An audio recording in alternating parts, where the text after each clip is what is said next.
All right, guys, Chase here from Southwest Indiana Outdoors, and today's video is going to be the first part of a new series that I'm starting out. It's called Getting Started, and the Getting Started series is just going to hit on several different things that I've been asked over the last 3 years of doing this.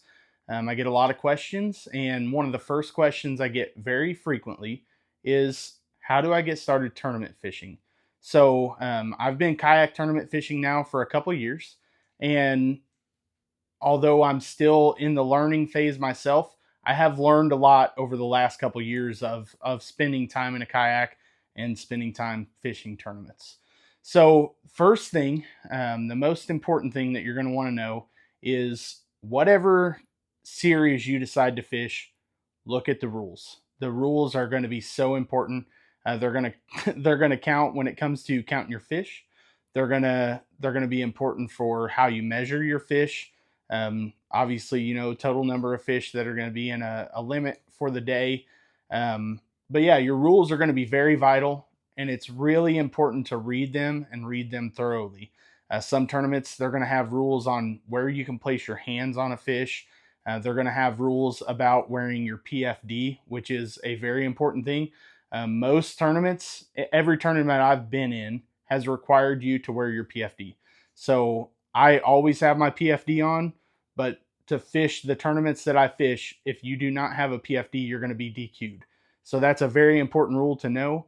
Again, whatever rule or whatever series you decide to fish, check out the rules for that series and make sure you follow those rules specifically. So I wanted to get started and just kind of talk about gear. What gear is necessary to tournament fish? So number one, obviously you're going to need a kayak. So whatever kayak you decide to go with, I strongly suggest, if you are new to kayak fishing, do not have a kayak yet, go find a local shop that carries kayaks, especially if they do demo days or something along the lines of that, where you can get in multiple different kayaks and try them out. But go find a local paddle shop, spend some time talking to them about what you're looking for in a kayak. If you're going to be river fishing, if you're going to be lake fishing, and that goes from small lakes to big lakes even. There are a lot of things. Could even be in the ocean. So find the kayak that's going to fit you. Knowing, the weight capacity of the kayak, which means the weight of you and the weight of all your gear in that kayak, is so important. So finding the right kayak is the number one thing. Make sure that you find the right kayak. The next thing I'm going to talk on gear is, obviously, you're going to have your fishing rods. So a lot of people, if you watch any videos on YouTube and you can see somebody, they'll have a Blackpak and they may have 10 rods. They may have 12 rods in the kayak. That's fine. If you have that many rods and you have the capabilities of carrying that many rods, go for it. Is that necessary to start kayak fishing? Not at all. When I first started tournament fishing, I had a single rod, and it was my ultralight rod. I was throwing an ultralight rod because I was a crappie fisherman, and I knew I caught bass while crappie fishing over the years. So I started out by bringing one rod, slowly decided to add another one. And then over time, I've got to the point where normally I'm running, whether I have 8 rods, normally I'm only running 4 to 5. That's generally what I have in my kayak at a time. Sometimes having too many options can be a bad thing, but having options is a good thing. And I'll say the biggest thing in having multiple rods, one of the biggest pieces of advice I can give on this is, obviously, certain rods are going to be made for certain setups. You're going to want to have multiple rods if you're fishing different, lures. But even more importantly, having different rods so you're not having to cut off and retie, because most tournaments are 8 hours. There are some that are 4 hours, some that will be even longer than 8 hours, but most of them run in that 8-hour range. And it is crazy how fast 8 hours goes on the water when you have a time limit and you are working to catch a limit and to potentially cull fish out. So that 8 hours really just absolutely flies by. So having multiple different setups where you're not having to retie every time you want to change lures is really, really important. So that's one of the biggest recommendations I'll give you on having multiple rods. Then the next thing is going to kind of fall in that same category, and it's your tackle. How much tackle do you need? So I have a Blackpak. That's what I keep in my kayak, and I have multiple tackle boxes in that Blackpak, along with terminal tackle. I have a soft plastics bag, and all of the majority of my gear is in that Blackpak. I also keep a track pack, and it's just on one side of my kayak, and it keeps a few just odds and end lures that I think I'll get into on that day on the tournament. So I don't have to get into my Blackpak every time I go to change something. And then it will also kind of work as that junk drawer. So as you're going through plastics, you tear a worm, or you decide to change something out. You cut off this chatterbait because you're throwing a black and blue, and all of a sudden you decide, hey, they're really hitting shad right now, so I'm going to tie on a white chatterbait. So you cut off that chatterbait, tie the white one on, and instead of putting that back in your back tackle box, you can just throw it to the side. So that's what I use my track pack for. I'll keep a few lures in there that I think I'm going to use that day, and then I kind of use it as a junk drawer throughout the day. But yeah, so having plenty of tackle, again, not necessary. You can go out, if you've got your favorite lure that you always throw and you always catch fish on, you can go out and throw that favorite lure. That's going to work for you potentially. But always having backup plans, having multiple different presentations has paid off for me. I know it pays off for most tournament anglers. So having multiple presentations, being able to switch, especially if the bite changes. Sometimes you'll get on a really good bite first thing in the morning, and then a few hours into the day, the bite will change completely. And having multiple different presentations so you're able to change lures throughout the day is also a really important piece of advice. A couple other things I want to talk about are not 100% important to have, but are nice to have depending, number one, on what water you're fishing, like I mentioned earlier, and just kind of how you fish. So electronics. Electronics are big nowadays in fishing. Of course, you know, you've got your guys that are running live scope. You've got your guys that run the side imaging. You've got the 360 imaging that people have now. And all these things people are running on their kayaks. So I've competed in tournaments against guys that have all these pieces of equipment. Are electronics necessary? No. Do they help out substantially? Yes. Especially if you're fishing lakes, having electronics, being able to see bottom composition, being able to see, you know, obviously any kind of structure that's under the water, being able to see the water temps when you get out.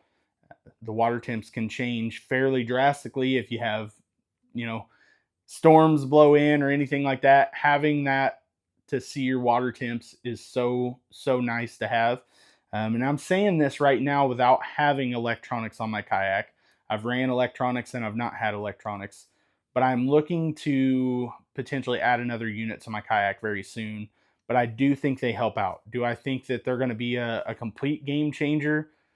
If you know what you're doing with electronics, definitely.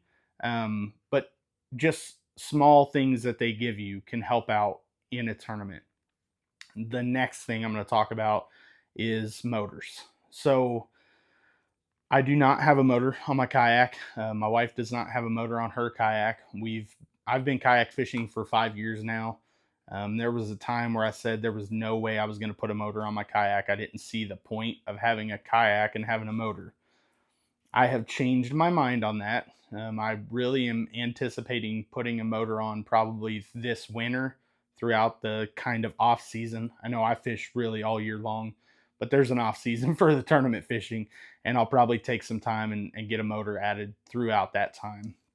I think motors are really nice if you're in moving water, and you know, whether you are thinking, hey, I can launch at this spot, especially if you're going out by yourself.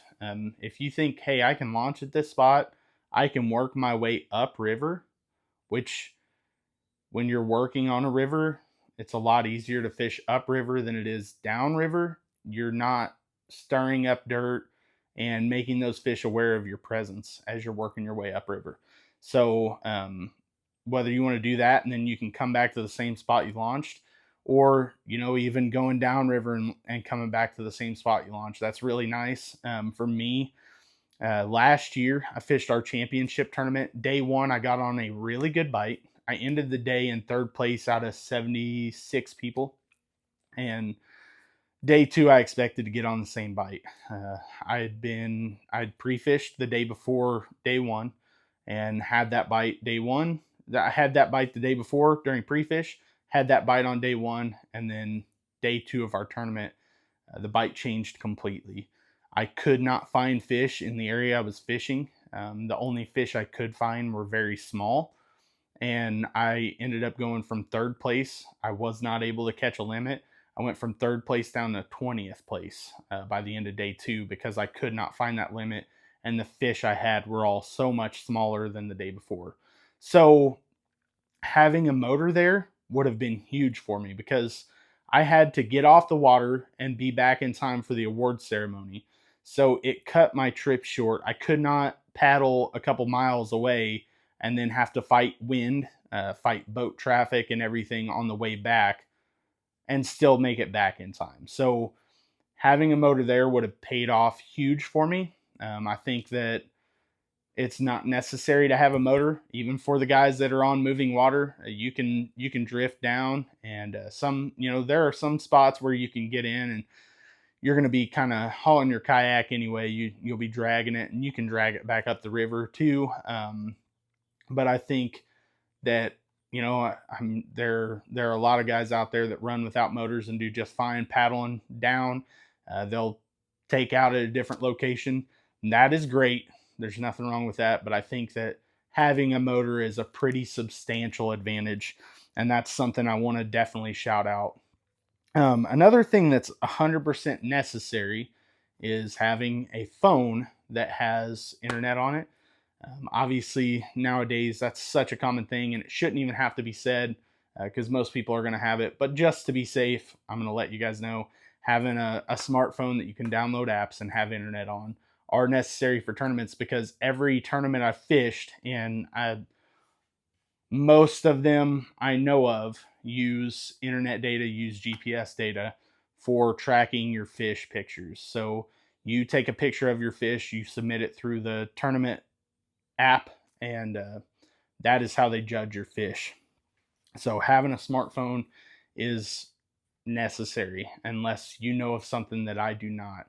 There may be some local clubs that will just let you go out and take a picture, and then at the end of the day bring it back and you guys all go over the pictures on your phone. That's a possibility, but the clubs I know of do not run that way. So as far as smartphones, two of the most common apps that you're going to see tournament fishing are Tourney X and then Fishing Chaos. So check those two out. They're both going to have some similarities and some things that are pretty different about them. There are free tournaments on both of them. Check them out. Apply for some of the free tournaments and fish those just to get you familiar with it, which kind of leads into the next point I want to make. Practice measuring fish before tournament day. It's so easy to say, hey, I don't need to measure fish until the day of the tournament. I'm just out here practicing. I'm just out here making some casts. I mean, pre-fishing. I'm just wanting to try to find some areas that hold fish. Measure your fish before the tournament, because if you wait until tournament day to measure fish for the first time, you're going to lose fish. You will have them flop off your board.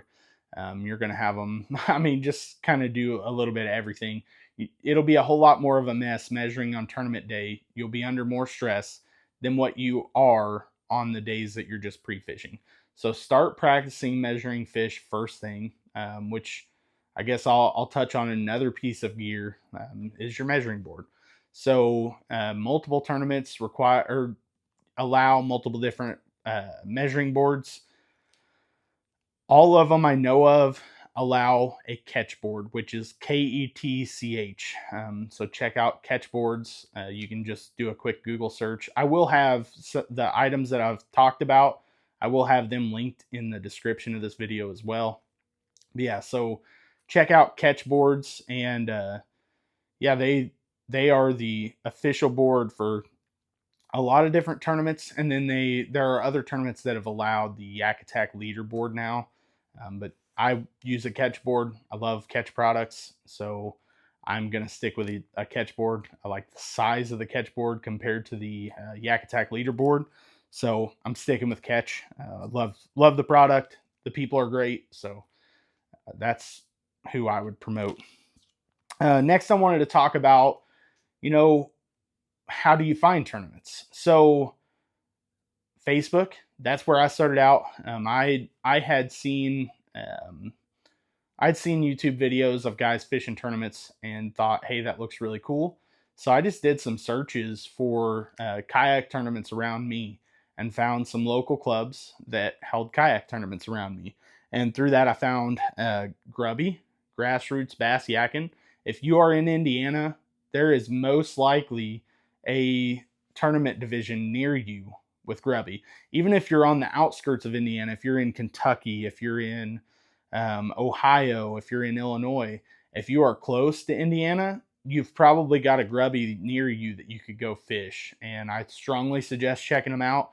They are a lot of fun. A cool tournament format. They're a great tournament to start out. So if you are new to this, and again, interested in getting into it, which most people watching this video are. So if you're new to it, Grubby is one of the best around. It's where I started out. It's what's really cool about their format is they do a single day, a multi-day, single day tournament. So you have 5 days to pick the fish. And of those 5 days, it's always Thursday, Friday, Saturday, Sunday, and Monday. You pick a single day out of those 5 days to fish, and that's the day you sign up for, that's the day you fish. At the end of the week, at the end of that 5-day tournament, everyone's scores go in together, and whoever won that tournament is the one that won among all the days. So really cool format. It works out for people that work different shifts, that some people work every weekend, so you don't have to take off time to fish these tournaments. So it's really cool. We have another local club called SIAC, Southern Indiana Yak Anglers Club. Check them out. They are cool because they do actually in-person tournaments. So you meet up with the people, you do your captains meetings, you go out fish together. They always end up having burgers and stuff at the end of it and just kind of hang out. It's really awesome. So check them out if you're local to Indiana as well. The next, I want to talk about some more national level tournaments. And when I say national level, that probably sounds scary to some of you guys. But there are some tournaments that are national level that are great for new people also. First, I'm going to shout out KBF. So KBF does month-longs, and I'm not a huge month-long person myself, but KBF does month-longs, and they have all your states combined. But my favorite thing to fish KBF is called the Catch 22. So Catch 22 is your longest 22 fish throughout the entire year. So you measure your fish from January all the way through December. Your longest 22 fish go towards your total. It's really more of a fun tournament. It's pretty cheap to get into. But yeah, it's a lot of fun. You do get prizes. They do giveaways every so often.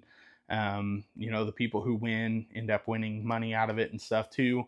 But some of the money for Catch 22 goes to veteran suicide awareness, which is something near and dear to my heart with having several family members that are veterans. So check out Catch 22. I strongly suggest, if you are even on the edge of trying to tournament fish, Catch 22 would be a great one to start out. It gives you that practice I talked about on measuring fish, so go for it. Next club I'm going to talk about is one that has been very special for myself and then now my wife. It's Kayak Adventure Series. So Kayak Adventure Series is put on by Drew Gregory. If you don't know who he is, look him up. He's won Bassmaster events. He's won Hobie. He's won AOYs for everything. He's won KBF. Drew is a solid kayak angler, and just a great guy. So he's putting on Kayak Adventure Series, and I strongly suggest you really check out this series. If you have one within driving distance of you, it is so much fun. They are the most fun tournament formats I've ever been to in person.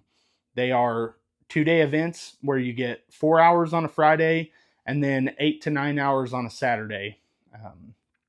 And they're your biggest 5 fish combined over those 2 days. Again, check out Kayak Adventure Series. I strongly suggest that. They're just so much fun. You have the opportunity for individual tournament, team tournament, and what I think is also really cool is the micro bag. It's your smallest 5 fish of the tournament, which can be a lot of fun, especially if you're an ultralight guy like I am. It's fun going out and catching those small fish too. And there's normally a pretty good payout on these tournaments, even including the small fish payout. So the next ones I'm going to talk about, I don't have any familiarity with myself, but there is also TKS, the Team Kayak Series, which is a newer one that's put on by Gene Jensen. If you're watching my videos, you probably know who Gene Jensen is. And then next would be the Bassmaster. So Bassmaster, you guys, if you're a bass fisherman, you know what Bassmaster is. There is a Bassmaster Kayak Series. They hold tournaments. They're kind of spread out all over the U.S., and you have a good chance at, if you're local to one, sign up for it and go fish it. I've not had the opportunity to fish one. I know a lot of people that have. They're pretty cool. So the next things I'm going to kind of go over are just kind of some important info to be prepared for. So number one, things are going to go wrong, especially on your first tournament. But even I've fished 20 plus tournaments now. Even now, things go wrong in a tournament. You're going to have times where you have, mechanical issues, whether you have a kayak issue, whether you do run a motor and have an issue with your motor. You're going to have times where you lose fish. You're going to have times where, even though you're fully set up, there's no way you could possibly lose one off the board. One's going to get off the board on you. Things are going to go wrong. The worst thing you can do when something goes wrong is spiral out of control, get in your own head, get frustrated about it, because what happens after that, you end up having more and more issues. You're going to end up losing more fish. You're going to end up dropping more fish off your board. If one thing goes wrong and you get in your head about it, more and more things are going to go wrong. So I strongly suggest keep yourself in the right headspace. If you're having a rough time, do something to change it up and make your mind focus on something else and get back in it. Because in a tournament, it can all turn around within just a few minutes. I've had times where, let's just say my last tournament, I started out and I had 4 out of my 5 fish within the first hour of the day. So, that's an awesome thing. You can have those fish within just a few minutes. You can really get on a bite and fill your limit. So getting stressed out when things go wrong definitely can end up costing you at the end, because sometimes it's going to pull you off the water early, which is another tip that I want to give. Fish until the end. It's easy, especially when you're having a rough day, to be like, I could finish my day on the water, or I could just go grab dinner. I could step off the water and just get off of here and get out of the heat, whether it's hot outside or whatever else. Stay until the end of the day. Don't give up until that last minute of the tournament's up. For an example on this one, my last tournament, I had 4 fish, I had 5 fish in my limit. I had fished most of the day without getting any upgrades, and threw a cast, reeled it in, and as I was coming in, got a hit. Pulled that fish in, got my picture, threw it back in the water, and I thought, hey, I'm going to make another cast. And I looked down, and as I was getting that picture, the time clicked over to the end of the tournament. So I got my picture just in time to submit it. And was it a huge upgrade? No, but it was a 1-inch upgrade, which actually moved me up 2 places. So stick with the tournament until the very end. Do not give up early. It's very, very important. Really, that's all I've got on this, guys. Again, I'm going to say this is a new series. Let me know what your thoughts are on it. Let me know what you want to see on it. If there are any other things that you want to see on the Getting Started series, or any other videos that you want to see out of me, let me know what they are. Second, I'm going to say welcome to my shop. So you guys have seen me doing some work on this over the last year. I'm still not even close to done with it because I've been prioritizing fishing right now. But yeah, here's my shop. What would you do with the shop? This is going to be a lure wall, so I got to get some more pegs and I'm going to hang that. But ultimately, hoping to put some signage up here: Southwest Indiana Outdoors, yak rods, Dad Fish Tackle, 12 Oaks Custom Lures, Tactical Fishing Company, all the companies that I kind of work with. I'm going to put all them up here, but what else should I do? This is going to be our backdrop for our podcast as well, so let me know, guys. Thank you very much for watching, and check out some other videos while you're at it.